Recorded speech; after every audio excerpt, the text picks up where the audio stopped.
Good evening and welcome to 2020 Vision, the Vodcast news magazine programme. So welcome to all our live listeners and to all our video on demand listeners whenever it is that you've joined us. My name's Jenny Fisher. I'm the editor of East London News, and this week's 2020 Vision is called The Space Race. We're not going to the moon. We're going to do something far more difficult, which is to try to accommodate community organisations here in Tower Hamlets who need some space to operate from. And I'm pleased to say I'm joined by two guests this evening, both from the Utilise project. We have Gemma Simmons and we have Mahmud Shahnawaz as well. So welcome to our two guests. And we're going to start off, you two, by finding out, first of all, a little bit about you. So we'll start with Gemma. What is it that you do with the Utilise project, Gemma? Why aren't you a chartered accountant? What drew you to this kind of life? So I guess the Utilise project is the work of 10 years working in serviced office and co-working industry and events and stuff. So I love community and I love people and gathering and whatever they're doing, kind of being able to facilitate that for people. I've always enjoyed it. And I guess the last job I was at, I decided that I kind of wanted to do it for myself, but to do it for not just a profit-based business and see how we could help the communities around. So I guess that's how the Utilise project came about. So there's a group of four of us. So there's Mahmud and Shubo and Anwar, and we all work together. To kind of how do we utilise empty space within London for the benefit of the communities around, but also creating a community within the walls that we have. So yeah, that's a bit about the Utilise project. So what drew you into it, Mahmud? What drew you into this project? Yeah, thank you. My background is actually business and entrepreneurship, and I have always been inclined in that way. It's just recently I've been working in the community, working with the community somewhat, and I guess what my challenge became was to see how business can become a conduit through which many of the organizations that I saw working in the community doing very good work, how those two can meet and synergize and become something bigger than the sum of their parts. And I guess that's what the Utilise project is, where we are able to take empty spaces that is owned by large corporations, large developers, and really tell them and give them a proposition where they are able to utilize that project, utilize that space for people and for groups that are doing very, very good work, especially this has really come to a fore right now with the COVID situation, where we do need people like normal people to come and stand up and take those steps to better their community. So it was really a passion of two worlds coming together, and luckily we were four disparate individuals who happened to just come upon one another, and all of our expertise kind of was exactly what was needed to make this happen. So that's where my involvement came in, and that's where my passion lies as well. And the more I'm able to bring the businesses into the same conversation and the same decision-making table as as community groups, community activists, that would be my dream's work, essentially. Now, some people, Mahmoud, would say that if a business has spare space, it's just not doing very well. And surely businesses are going to look at empty space and say, how can I make money, not how can I give back to the community? So how do you find that tension works out? Exactly. So that is the modus operandi of your average business. Yeah. They would think, okay, how do I make money from this? However, there is many occasions where a space may be owned, but it needs to go through a range of processes before development can start. And rather than, so it's really speaking the business's language. So you can't come to it and say, give it to us for charity's sake. What we were able to do was speak to them in a language that they understood, which is, well, here's the thing. There is a group of people who can make excellent use of this space, and we can go into the details of how excellent that can be. But what you're doing right now is A, wasting that space, B, actually you're spending money because you have to service it, you have to pay business rates, all these different things. What we can do is take over that space. You get essentially freed of some of the obligations that come with having a free space, empty space, and you're not able to do anything on a commercial level with it right now. And that's a given, by the way. So that is the status quo of those type of buildings. And then we're able to get a conversation started on how we can take that space, free them of some liabilities that they have either to the council or to just the upkeep of it. And then that essentially you've spoken their language, you've ticked a box for them. But also I found that businesses are very keen on making a positive impact on the communities that they go into. And for instance, our patron in this case for the Utilize project is very keen on having a positive impact in the island, in the Isle of Dogs. So it's been a fine line of having businesses know that it's a good business decision, but also know that it's in line with their wider CSR community social responsibility obligations to the community as well. Okay, I have heard that argued before, but it may be a point we need to come back to. Absolutely. But moving on, Gemma, I mean, okay, so Mahmud sort of set out how your pitch you're taking to the business community. How do you identify a community need? How do you work with the community? Just knock on a few doors and say, hello, we're here to help? Or what is it that you do? That is literally one of the things that you can do. And it was one of my plans just before COVID, before lockdown. So it's one of the things that I will be doing. I've got a couple of really good people that run small organisations that are either within our building already, or just local residents that live down the road, and they're amazing. They tell me if something's wrong with the building, or they're like my eyes and ears, and they kind of call me and they want to be a part of it. So I very much take my time to sit down and have conversations with them and just ask if there was space to do something that you think the community needs. What is it? So it's just I've had stuff like internet cafe. A place where elderly people they haven't got internet and they need it, and if there's something that I can do, that's something I'm researching at the moment. Is there a business that can do it, or can we do it? It was very much I'd love to collaborate with someone. So yeah, it's just really about asking and getting to know the community as well. It's great. And you mentioned your building. What's that then? How have you acquired a building? Well, a few buildings actually. So just through contacts that we have, and obviously the previous work that I've been doing in the kind of industry of serviced offices and events. But it's on Pepper Street. So we have 6 buildings and we have 8 shop fronts. We have a big amount of space that we want to fill with really great people and, get Pepper Street kind of alive and kicking again. We have a cafe, we have a dessert shop that will be opening, and there's people getting in touch. But we'd love people to come forward if they need space. So, it's very much about building the community with the large space that we have. So it's a shout out really to the community on the Isle of Dogs. Yeah. Or the community that wants to work with the community on the Isle of Dogs.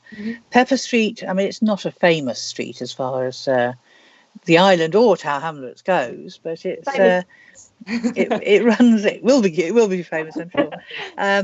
It runs east-west, doesn't it? Starting from Cross Harbour Station and going across the docks in the middle of the island, and so you can access it from both sides of the island, which is unusual. And I mean, I think it's always, certainly in my memory, it's just always been a desert, really. A lot of people have tried to come and put shops, commercial shops there, but I think the secret of Pepper Street is that it was a commercial site that was destined never to be, really. I'm quite critical of the planners who put it there, because it's never really going to come together as a whole community, I think. So I think you've got quite a challenge on your hands, but if you can take it over and try to run something a bit different, so much the better. So which businesses are you able to tell us, Mahmud, which businesses you've been able to get involved? Who's been supporting the project?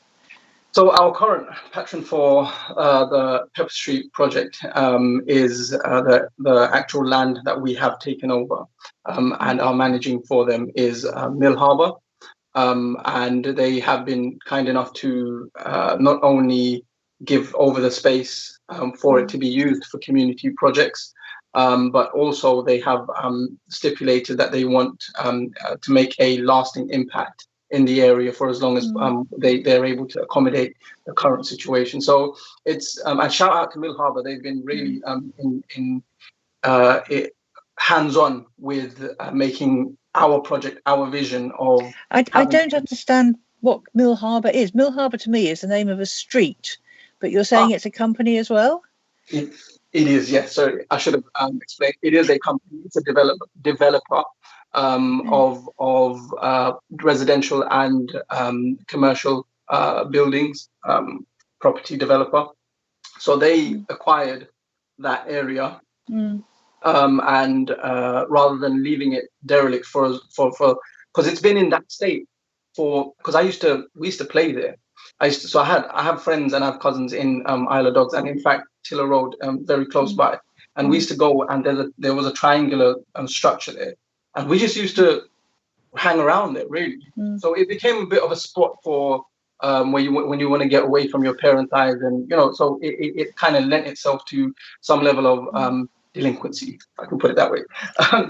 Mahmud, you're coming out. Yes. I can speak for myself on that regard.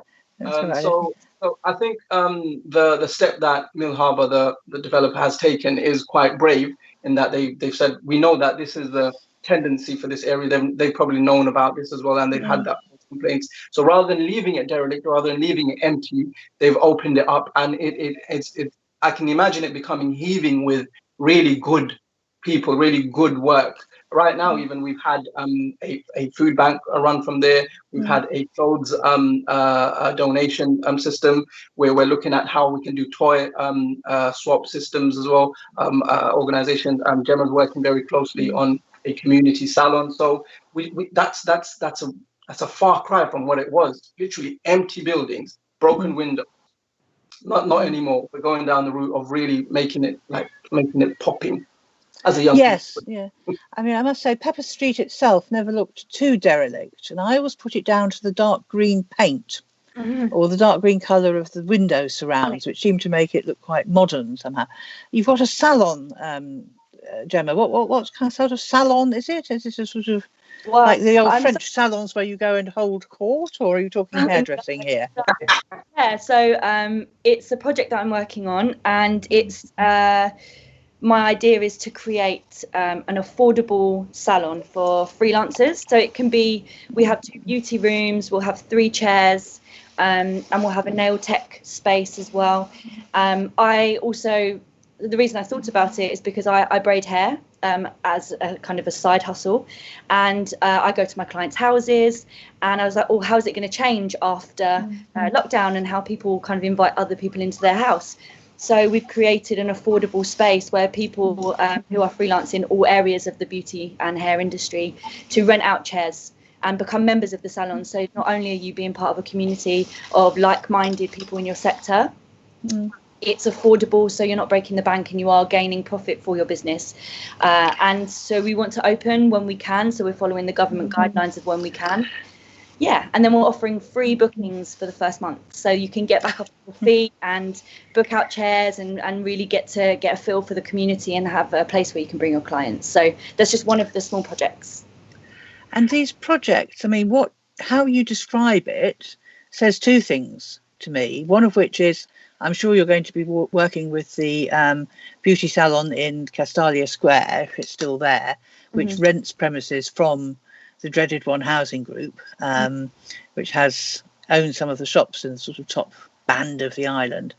I mean, I don't even know if that place is still going, but I'll give them. In fact, I'm fairly sure it's not. But there was a hairdresser, what I call a hairdresser's there, and 2 years ago I accidentally got a job, and I went in there to get a haircut to go for the interview where I accidentally got the job, and started chatting to the hairdresser, and she was so nice. and I was saying I didn't have much money, but I was hoping to get this extra job. And she did a sort of flat rate for the haircut.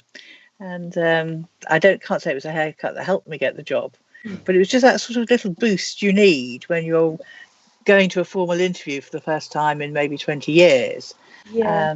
So I have fond memories of that place. So if you're looking for a haircut, before Gemma's place gets open, consider going to Castalia Square, where those poor people have got to pay their rent to the avaricious One Housing Group. But once you've done that, then go and have your cut hair braided by Gemma at the salon.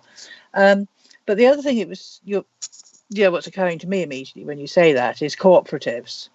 So what kind of structure will your projects adopt? Mahmud, you go. Yeah, it's your turn. Yeah. So we are going down the route of the cooperative model. As we are a young organization, it's still in the formative stages, but the cooperative model is the one that makes the most sense for us. So the people who come in to our premises and take space, we want them to be partners, and we want them to see and agree to a unified vision and work towards that. So what we're looking at is how, and this is literally in the making right now, to become converting from a limited company to a cooperative, so that we can actually make the appropriate steps and make the appropriate processes for people to become licensees of the cooperative as well. Oh, that would be excellent. Yes. So I think you'll be beating a path to Chris Street there to go and see Mr. Edwards at the credit union and see what he can do for you. So we'll have to get Mr. Edwards on in a couple of weeks, and maybe he can tell us a bit more about what's happening cooperative-wise in the area. If I can say on that, someone like you, actually, Jenny, will be like critical for organizations like ours to be able to really make a mark and really follow up to our promises, because people like, for instance, who you mentioned, Mr. Edwards from the credit union, we're not really embedded in those communities in that way. So it's really, it comes down to someone like you who's had that experience, who's had that exposure to these people, and who also are operating in those circles even till this day, and doing community work. If we don't get those guidance, and if we don't get pointed to the right direction, someone as an organization as upstarty as us could really just lose our way. So we do want to keep that connection and keep those bridges with individuals like yourself and other community activists. Yes, I think that's very positive. I mean, I think that sometimes when people come into Tower Hamlets, it's been such a long time developing as a borough, and it's particularly acute on the island, but it's true in a lot of other places. Wapping and Bow, Whitechapel have all changed a great deal. Whitechapel is about to go through another major change, and I think that's certainly somewhere that you could take a look. But there's a reason why we're called Tower Hamlets, and the emphasis is for hamlets. We are a lot of small communities, and we do from time to time have people come round, sort of usually men in suits, saying, "Hello, we've come to do good to the community." And we've had to say to them, "Oh, we're terribly sorry, we're just really busy running the community. Could you come back in a while?" Or something like that. But it's also, I mean, the island has changed a great deal. I came to the island in 1982, and I'm not originally from London at all, but I came here, and when I moved here, there were about 6,000 dwellings on the Isle of Dogs in 1982. And now there's 4 times that, probably close all the way to 5 times that, and there's more yet to come. So it's become a massive sort of dormitory, whereas it used to be much smaller. It used to be, I always used to say that you could go out onto Manchester Road, the big road that runs north-south, sort of perpendicular to Pepper Street in a way, on a Sunday, and you could cross the roads and you could take a risk. You didn't need to look. You could cross the road with your eyes shut, because the chance of a car coming was so small, you'd be safe crossing the road with your eyes shut. Please don't try that at home, but that's sort of what it felt like, really. And now, of course, it's a lot more anonymous with all these sort of large blocks of flats where people don't really know each other. Okay, so are you going to any other sites, or are you concentrating on Pepper Street first? So there is a level of consolidation that we want to do at Pepper Street, but we definitely do not just want to stop, because what we managed to achieve here is actually a bit of a breakthrough, and we want to replicate it as many places as possible. So again, we will rely on tip-offs from people that know about property or buildings that may be left empty, and we want those connections to be made. We want people to recommend us, because we've got this track record right now of going in and setting things straight in many instances when it comes to these otherwise derelict or empty buildings. So we do want to expand out, but we don't want to expand by spreading ourselves too thin. We do want to actually get everything right and consolidate our strengths in Pepper Street. So Pepper Street will become the mothership, quite literally. And Isle of Dogs is where we will operate out of. Well, of course, you mentioned your other two partners, Anwar and Shubo, and Shubo certainly knows the Isle of Dogs extremely well. So hopefully we'll be able to get a good keying into the community here. But you mentioned it stopped you going door to door, but how has the coronavirus stuff affected your plans? I mean, I think certainly when we started the lockdown, I thought, okay, we're home for 3 weeks. I can do 3 weeks. But it's just gone on, and the end may well be coming, but it's not a clear end. It's not like a bookmark.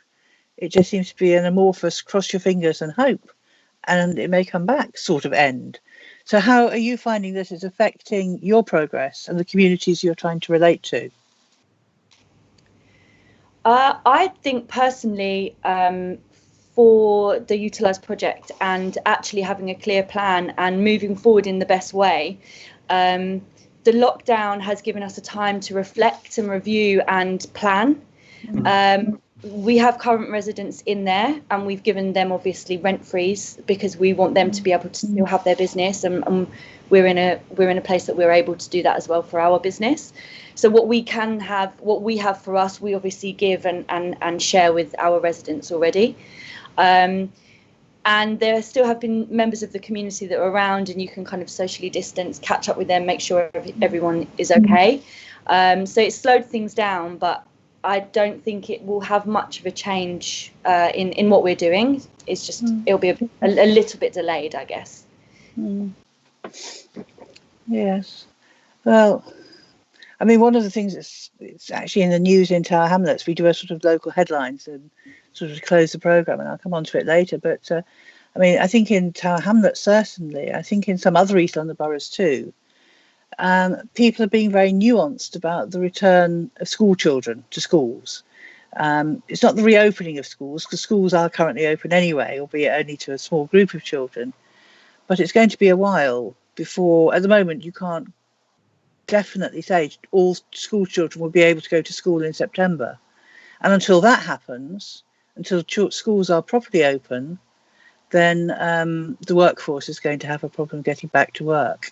Yeah. So I think you're optimistic, and why not? But we'll have to see what happens through the autumn. And of course, that might affect businesses. I mean, have you found any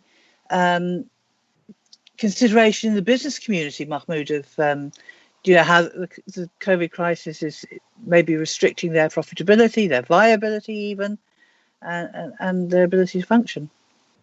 Yeah, absolutely. This has been the case, obviously, more generally across the board. But I think more specifically where our work is concerned, what we're finding and what we will find more and more so the case is where properties were lined up for redevelopment, maybe just around the corner, a lot of those have been put on pause, put on ice. And as a result of that, it's going to be more when just for some insight for people at home, I guess, when a property development is put on hold, every day counts and every day costs thousands and hundreds of thousands. So having that pause is very detrimental for a business like that.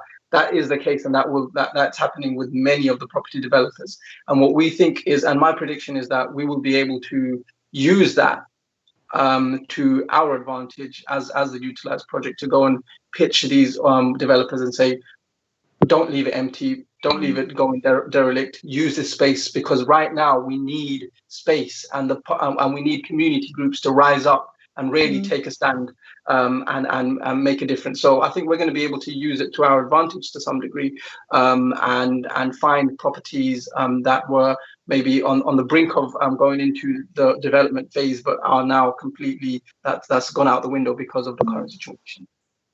Yeah, I can see that. Okay, that's the private sector, and I can understand that a lot of this is private sector led.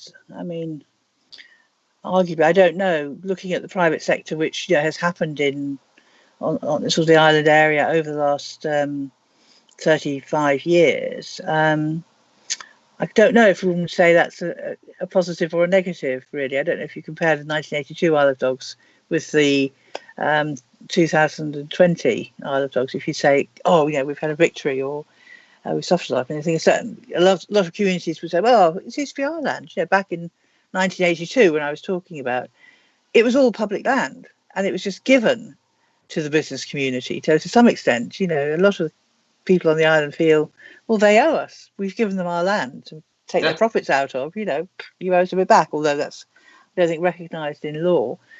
So that's the private sector. What about the public sector? I mean, we do have a thriving public sector in Tower Hamlets, although it's probably quite under threat at the moment. Partly with what's going to happen, and in Tower Hamlets, certainly everyone who works for the council is about to be sacked, which is an odd way to treat your public sector workforce. Probably more common in the 19th century than now, but there we are. So has the public sector given you any support? Is it space that the public sector is looking for, or is it expertise?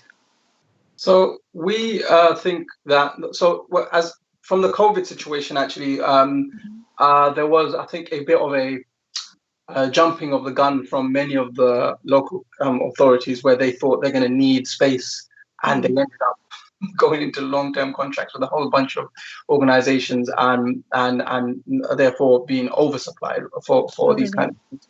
That's what our experience showed us, and I think some of that happened with Tower Hamlets Council as well. But they were lucky that they didn't go into long-term contracts with anyone, in that they cleared out, for instance, on Commercial Road, the car pound. They thought that whole area is going to become an outdoor hospital of sorts, or at least storage for PPE, something like that. And that's not happened. So we didn't actually have to go down the route of becoming a supplier to the council as such, but we have ended up we're in talks with an organization to have storage for PPE, and we're trying to find a way of accommodating that in the most fruitful way possible for both them, the community, and us. But I think, just touching on that, on the different sectors, I think what you're going to find is, from this COVID situation, a rejuvenation of the third sector, and a new lease on life that's going to be coming as a result of this, because every sector has to acknowledge what has happened and what part the third sector has played in making this the brunt of the COVID situation so much less for the communities, and made it a positive out of the negative. So I think a connection. I know what you said about the public sector probably going into some sort of decline. It was inevitable. I think this was a long time in the making. I'm optimistic that the current situation and what's happened from the COVID-19 situation, that there may be a reversal of that, and there may be a road to Damascus moment for central government, where they can say, actually, what we were going down the route of, just stripping out all these services and emptying the council's budgets is not a good idea. because we need a local touch. I mean, for instance, most of Labour's manifesto is being delivered by Rishi Sunak right now. Yeah. So there's going to be a rethinking of many things, and I think this situation may bring out a level of humanity. I'm an optimist, so I'll admit to that, a hopeless optimist. I think we're in a situation where we might end up seeing a level of humanity from groups that we would otherwise not have seen. How do you feel about that, Gemma? I mean, you talked about having been active in this sort of area for 10 years, and that's pretty much since the austerity period, isn't it? Oh, we've got a call coming in, have we? I forgot to say this. Oh, no. Hello, have we got a caller phoning into the studio? Hello, do we have a caller there? Just hear a faint. Hello there. Hi, I thought I'd call in and say hello. Hello there, who's that? Jenny and my colleagues Mahmud and Gemma. Is that Shubo? Yeah, speaking. Can you guys hear me? Yes, we can now, Shubo. There's a bit of a delay on the line sometimes. Yeah. It's great to hear from you. What do you think about how your colleagues are performing? Have you been listening? Yeah, I think they've been doing great. And it's a great way to actually put out the positive work we're actually trying to do in the community. And how we can get support from local people and actually make it local. But you hang out up in Bow, Shubo. What are you doing down on the island? So, well, at the moment, the reason why I'm in Bow is it's my wife's birthday, so I was baking and cooking for her. But other than that, I've been working on the island for the last 8-9 years now, through being active and also working with Docklands Victim Association, who I've volunteered for in the past and worked with, who Jonathan and Wayne Gruber. So I have been involved to a degree on the island and around the borough since I was little, really. Yeah, okay. Have you got a question for your colleagues? No, one of the things I wanted to say was we've had a lot of support from members of the community, and we have been trying to reach out to everyone. And I want to thank East London News actually for giving us this plug-in to encourage, to actually let others know about what we're trying to do and trying to get everyone to get involved. And that's it really. And thank you for allowing us to actually tell us about what we're doing. Tell everyone about what we're doing and how people can get involved. You're very welcome, Shubo. Very pleased to spread the news. And in turn, all I can do is say thank you for singing to my car when it was poorly a few years ago, which is how Shubo and I met. I am also a grease monkey. Yes, indeed. Yes, it's even more so in those days. But that's alas, the car is no more. But hopefully when this crisis is over, I'm actually I'm shielded at the moment, Shubo, but when this crisis is over, perhaps you can come back, because that bit of plastic on my current car that fell off that you put back a few years ago, it's fallen off again. I think somebody kicked it. So when you've got a moment and when the crisis is over, if you could drop by, that would be very helpful. So just for the sake of full disclosure there. Okay, thank you, Shubo. We'll see you soon. All right, then, guys. Take care. Bye. Thanks. Bye. And well, that was nice to hear from an old friend as well as making 2 new friends here. So I was going to say, I mean, one of the things we've talked about on Vodcasts before is the emergency hospital that was set up so quickly in the Excel Centre. Now, okay, the Excel Centre is a conference space.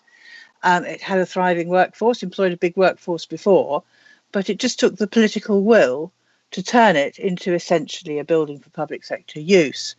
And some of us have been talking about, well, maybe we should keep it in its current state for a while longer and use it to end rough sleeping in the borough.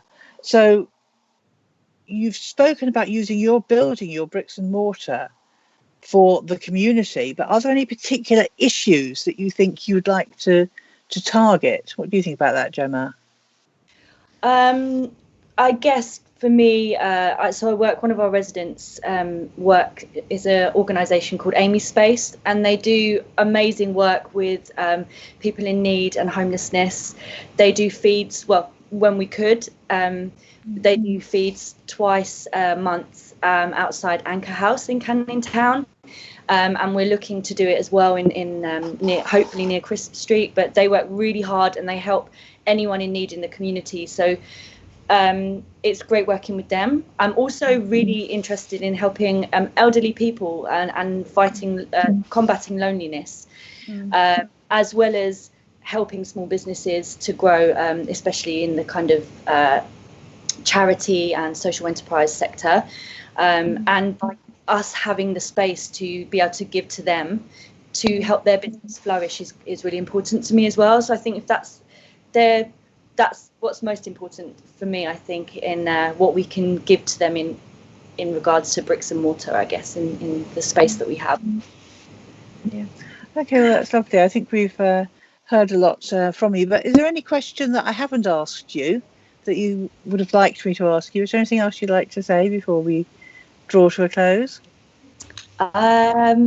Not for me personally, but check us out and call us and contact us if you have space, or if you need space, or if you want to do something with the community. Just kind of send all your questions to us and queries, and see if we can actually do anything, which I hope we can do all of them. So yeah. How do we contact the Utilise project, Gemma? Do you have a website or? Yeah, we do. Our website is theutiliseproject.com. So utilise is with a Z, not an S, and it's because it looks cool. That's why I've decided to do it. Not because we're American, but it looks. So with utiliseproject.com, and socials are mainly at the Utilise Project, and our website email address is hello@theutiliseproject.com. So if you check us out, you can contact us. Yes, I was mildly upset by the Z. Well, not upset, but mildly disturbed. My nan's a journalist and ex-English teacher, and she probably would have had a word to say, but I had to. It's because we wanted to be cool. It's all right. We can move with. I don't want to be too boring, but I have said it here before. I mean, my first job, I worked on a manual typewriter, not even an electric one. And once a week, we would go to the corner shop to get our invoices photocopied. So when sometimes people say, "Oh, you old people, you don't know much about new technology," sometimes I think we've been through so many changes in technology. We're actually the experts. But yes, so. We'll have to move with the times and accept the Z. What about you, Mahmud? Are you still in touch with the Isle of Dogs now you've moved out to the Far East? Beckton, you said? Yeah. I've always kept in touch with Isle of Dogs, A, because I have friends and family there, and B, also the community groups that operate in the Isle of Dogs. I have good connection with many of them. And also now with the Utilise project being there, I'm fully embedded into the island, and I've been a long time fan of the island and the culture that goes with the island, the community of the island as well. So I guess what you asked, is there anything that we haven't asked, or is there anything that you haven't asked?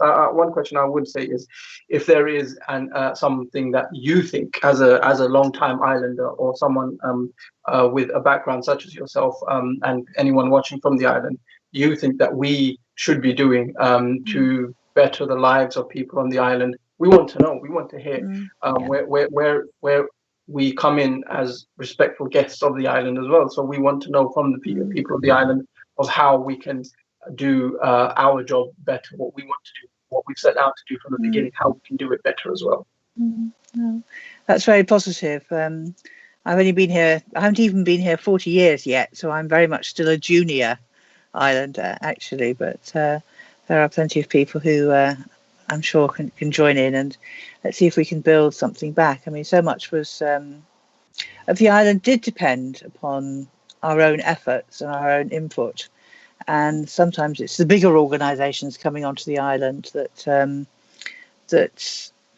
knock the life out of the community, really, and certainly the transfer of the council housing on the island to essentially two major social landlords has been quite divisive and negative, quite negative.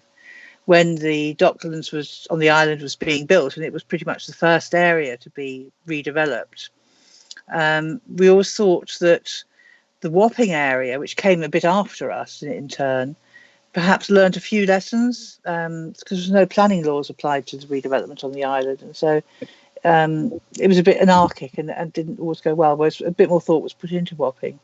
And certainly I'm now very worried with the Whitechapel about to be so substantially redeveloped. That's an area where, again, people haven't learned. And disturbingly about the Whitechapel area,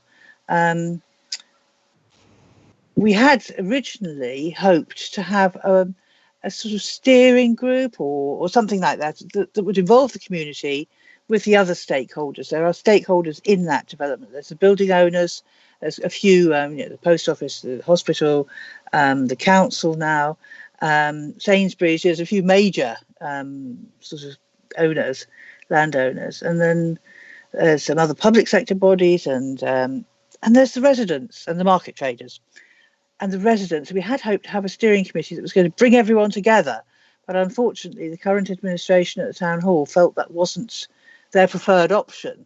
And now we find, again, because nothing's bringing us together, we have a lot of very small projects and people sat in the town hall deciding how things are going to be done.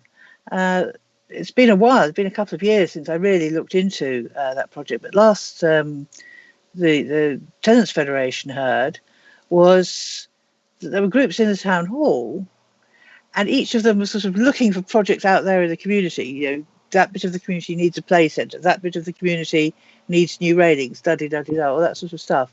And they in the town hall were deciding this and calling this a sort of great community gain.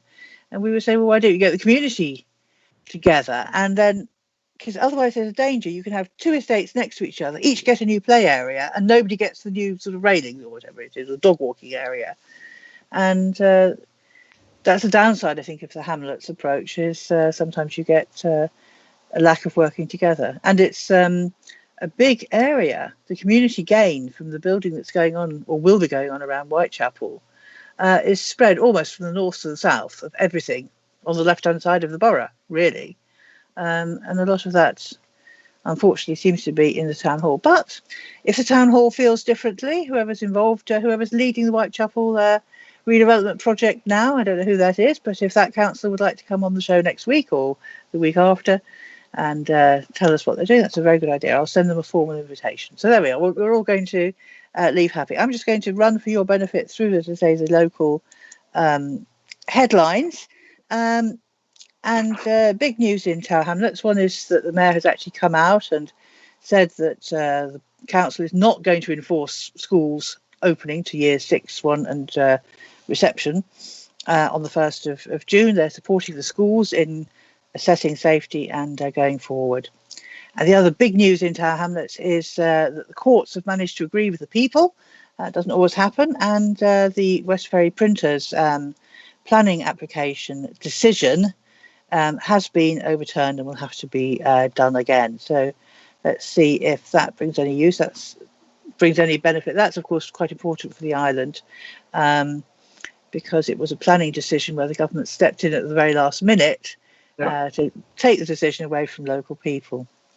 Hackney and Newham are both going to be piloting the track and trace system, which I still don't totally understand, but that's, again, part of the exit route of getting out of COVID. Watch out in Hackney. We spoke before about some local road closures because the borough's trying to increase walking and cycling space around public transport hubs. Ashenden, Gore and Ufton roads are about to be closed for those works to take place. And Gore Road in particular is very close to Victoria Park and is going to affect residents in Tower Hamlets too. Newham, you're going to have fun next month in June. You've got Newham Heritage Month happening, and that's going to be happening online. So watch out for some facts and celebrations of Newham going on online next month.